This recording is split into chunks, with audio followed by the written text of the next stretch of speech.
Level up with the new AAA Commanders MVP membership. Get all the benefits of AAA plus exclusive experiences, discounts, and tickets. Already a AAA member? Upgrade for free or join today at AAA.com/Commanders.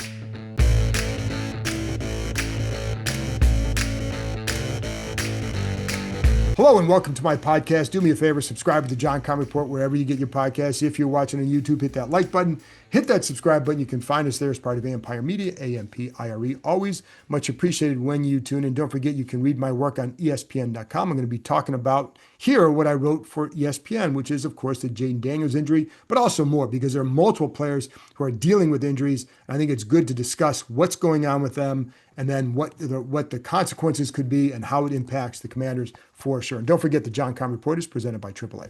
So let's get into all of this. And by the way, before I get there, I got my boys at Huel are back. 35 grams of protein, 27 vitamin and minerals. Mornings get crazy. That's my go-to drink when I just don't have time for anything else. It's a meal, so I feel full and ready to go. Go to Huel.com, HUEL.com/Keim. Get 15% off if you're a new customer, and then go from there, folks. You'll enjoy it. All right, so let's get to what's going on with Jayden Daniels because that's quite important, as you know. So here's what we know. We know he's day-to-day. Dan Quinn told us that on Monday. We know he had an MRI on Friday. We know he was injured in the Packers game, of course. I think that's a duh. He had a left, when we were in the locker room, saw him with a big ice pack on his left knee, saw him limping out of the locker room after the game, or after his press conferences, etc. And, I knew that there was no structural damage or nothing major based on talking to people over the weekend, but you didn't know beyond that what did it mean, because when you start speculating, it's like, is it a week? Is it 2 weeks? Was this or that? Well, really, it's day to day, and they're going to reevaluate Wednesday, they'll reevaluate Thursday, and reevaluate on Friday to see where he's at. There is definitely doubt about his availability for Sunday's game against the Raiders, but it doesn't mean yet that he's doubtful. We just don't know, because I don't know that they fully know what the situation is with his knee and how it's going to recover throughout the week. So that's going to be the key. He was hurt on the first play of the fourth quarter. So on the play, and Dan Quinn told us that there's a play where he was looking back at Micah Parsons. So there was one play, the very first play of the fourth quarter, and this is actually what it is because I talked to someone else about it. So he's looking back at Micah Parsons. Parsons rushing past Josh Connolly. He looks back, takes off to his left, cuts upfield. There's traffic there. So, and I'll get to the sliding part in a minute, but when he cuts up, you have safety Javon Holland comes up and drills him in his left knee. And with his helmet hits first, and he flips him up, and that's when he got hurt. So that's what we know. When the whole thing, I was going to mention the slide. I know people are going to say, like, he's got to learn to slide, Well, that's a hard play to slide. And if you watch the play, and I can't show video here, all I can show is the end result of what happened, but I can't show the video. But when I watch it, like, there's nowhere he could really slide. If he slid, it would have been right away. It's 2nd down and 10 in a game. You're losing 17-3. He's not going to slide a couple yards behind the line of scrimmage to avoid the traffic cutting up. He's going to try and cut up and make a play because they're down 2 touchdowns at the start of the fourth quarter. If he slides there and you slide late, you could get drilled in the head, and now maybe you're out for longer. Maybe you get a concussion. Like, it's not everybody likes to slide because they're not comfortable with it. And if you don't do it right, if you're not comfortable with it and you get down late, you could be setting yourself up to get drilled in the head, because you see that happen too. So it's not like sliding is the ultimate protection key for a quarterback. It's not. So in the open field, you can slide down, get down. That's fine. These kind of situations, it's not gonna help you. So anyways, so I do want to talk about, like, what's the next steps and making sure that where this goes goes in the right direction, right? So here's what I know. I know people are going to start talking about Robert Griffin III and that whole situation.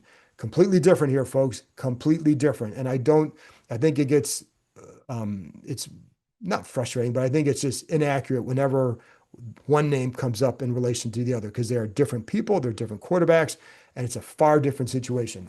Let's start with the trust. There's way more trust between Daniels and this coaching staff and Dan Quinn than there ever was with Griffin and that staff, for sure. So I think that's a big key. So one side can trust the other as far as their motivation. Like, they know that Jayden Daniels is going to want to be out there. They know what kind of competitor he is. The question is he able to hit, as Dan Quinn said, the markers along the way to get back on the field?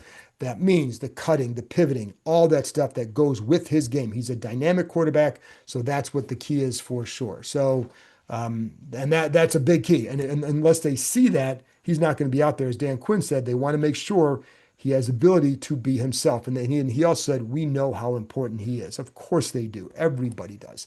But I think that trust is a major key because, again, that did not exist with Griffin and the Shanahans for a variety of reasons. But when you don't have that, it's hard to trust motives. And then you start thinking of motivate, you start using maybe other motives to either keep a guy in the game or not, or why you don't want to remove him, et cetera. I think in this case, it's like, can he go or can he not?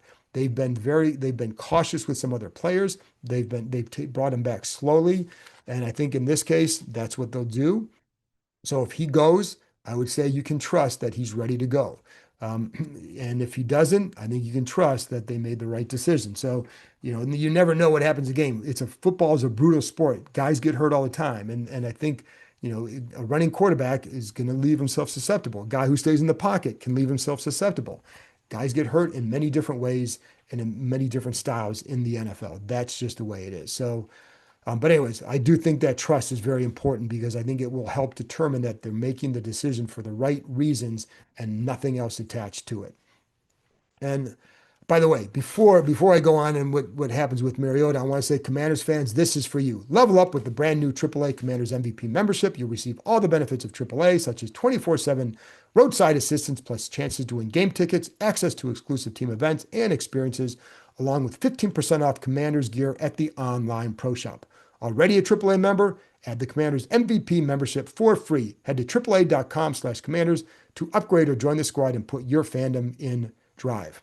All right, so if Daniels can't go, then obviously it's Marcus Mariota. They're lucky to have this guy. And it's funny because I always go back to when he signed here and the reaction to his signing by myself and others, like, wasn't quite sold on it. Well, the more you're around, it didn't take long to realize it was a very good signing. And it started with Mariota's leadership and mentorship with Daniels and just his support, but then also watching him play. This is a good offense for him. He's not Jayden Daniels, but he obviously has the ability to use his legs and he can throw the ball. Obviously, he's a quarterback, but he has more dynamic ability than a lot of other quarterbacks. So I think this offense has been a good fit. It's one that he played in college, did not play in the pros until now. Something similar, some of the same style. So he's very comfortable. And you saw that last year when he went against Carolina, when he went in against Dallas, he was very sharp. I will also say that offense was very sharp for everybody last year, like obviously with Jayden Daniels, but the offense was in a good spot last year that I just don't know that it's at yet this year. So I think in the Giants game, in the opener, they moved the ball pretty well. It was penalties. It was a couple missed opportunities. Really should have had 30 points and 500 yards. They were close to that. Last week, a variety of factors, but I also think they're just not in sync. And it's a variety of reasons, right? The summer was not great for the offense because of guys who were missing. And it was McLaurin with the holdout/hold-in. It was Noah Brown with an injury. It was Brandon Coleman with 3 weeks with a foot injury. Or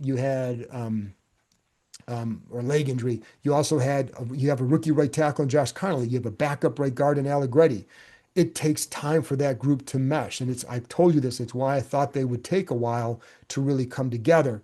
But then, so you add all that up and it's hard to get that rhythm going. So, I'll be curious to see what, if Mariota has to play, how this offense looks, especially because some of those guys are not going to be on the field.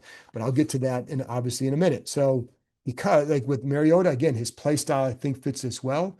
I want to say he was like 33 for 41 in those two games combined with I think it was 460 some yards and 3 touchdowns, including the game winner to McLaurin last year against Dallas on that last play. I mean, so he can move he can move the ball, he can be good for them, but he too missed a bunch of time this summer. So it's just that offense is really kind of being hurt by not just one or two absences, by the whole combination of absences or factors or whatever. So, and again, the rookie right tackle, all that stuff adds up to going to take a little bit of time, which is why that defense need to get to really have a good game on Sunday, because now you got to rely on something else. And the same thing for the run game. So let's get to some more of the app. First of all, Dietrich Wise and Austin Eckler placed on injury reserve. So they signed Chris Moore off the practice squad, the receiver. They also signed Jalen Holmes, defensive end, off the practice squad as well. And they added running back Chase Edmonds to the practice squad.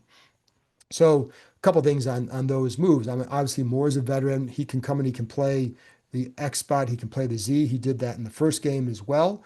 Um, he had a nice catch in the opener, had some drops in the preseason in practice and in the games.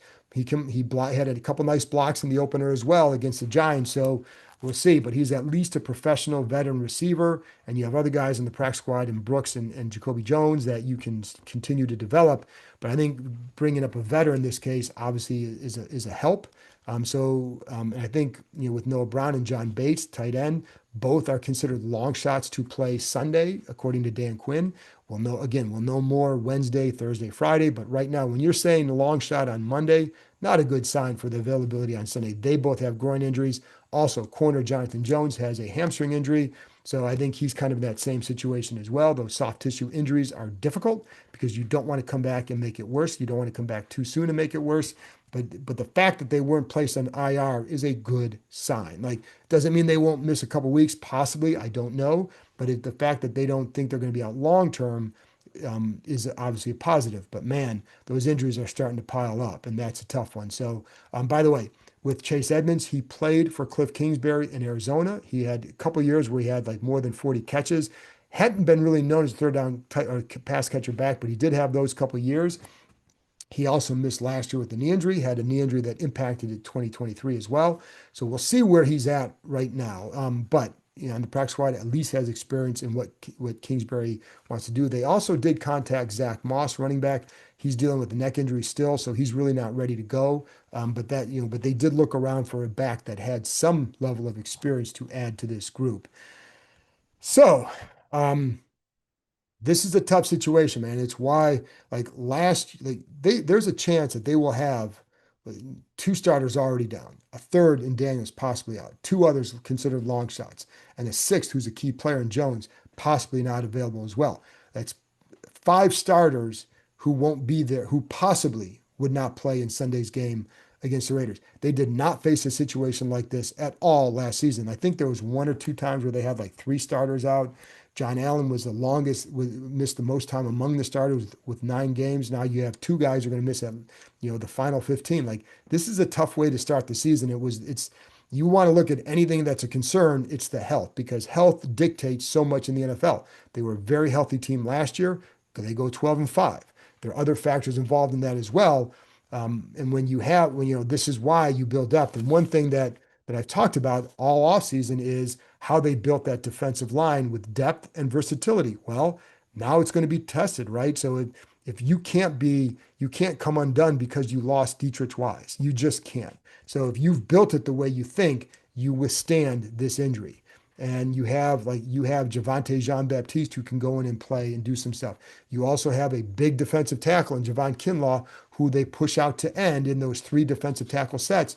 Maybe he can play a little bit more of that. I don't know that he would, but he gives them some versatility. If you want that big, strong guy on the edge, you can go to those again. Maybe more of those that kind of set because you have guys that can do a little bit of both. So I think that's what you're gonna, that depth and versatility will be tested. But if you built it the right way, you can withstand that. And the run game has got to get going. I know, the first game looked pretty good. Second game, not so good. Need to get it going against the Raiders on Sunday to lessen the pressure on that pass game. Let it develop. I do think that they'll get close when Daniels is back with he and Terry McLaurin. They just need more time together. But I don't think it's far. I don't think it's that far from happening. So before I go a little bit further, Commanders fans, this is for you. Level up with the brand new AAA Commanders MVP membership. You'll receive all the benefits of AAA, such as 24/7 roadside assistance, plus chances to win game tickets, access to exclusive team events and experiences, along with 15% off Commanders gear at the online pro shop. Already a AAA member? Add the Commanders MVP membership for free. Head to AAA.com/Commanders to upgrade or join the squad and put your fandom in drive. So the last thing I'll say here is with this team, last year they talk a lot about brotherhood. They talk a lot about the culture and all that. Well, you're going to have it tested now. And I do believe it's a very good culture. And I believe they are a very together team with good chemistry.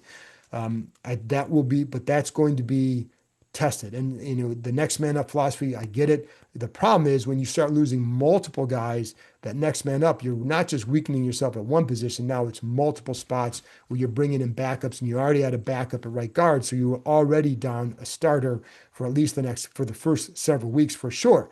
That's going to be very tough. Not impossible, but tough. Like you now have, the Sunday game is definitely a game where you've got to come away with the win. You have Atlanta on the road and the Chargers on the road in the ensuing 2 weeks. Like neither one of those games are going to be easy. No road game in the NFL is, but you need to come out of that somehow at 3-3, and then you can be okay.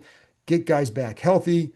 Then you can get into, a strong second half perhaps. So long way to go, but it is a challenge for this team, one they did not face last year. Good teams face and overcome adversity, find a way, because if you build the roster the way you need, then you can do it. Now, this is one thing I would say for the roster. It's why I felt like in the offseason that they would need one more strong offseason to get the roster to the point where they really, really felt much or really good about it, to where like you can look at it like where the Packers are, where maybe where the Eagles are, something like that. Difficult to do because those teams built it very well, and they both have a lot of young players. That's one thing the Commanders need more of. That's a separate topic for another day. So I'll just say that's all I got for now. Remember, 7:30 live stream Tuesday night with Bram Weinstein, the voice of Commanders, and myself. Join us there. Bring your questions, bring your concerns. Talk to you next time.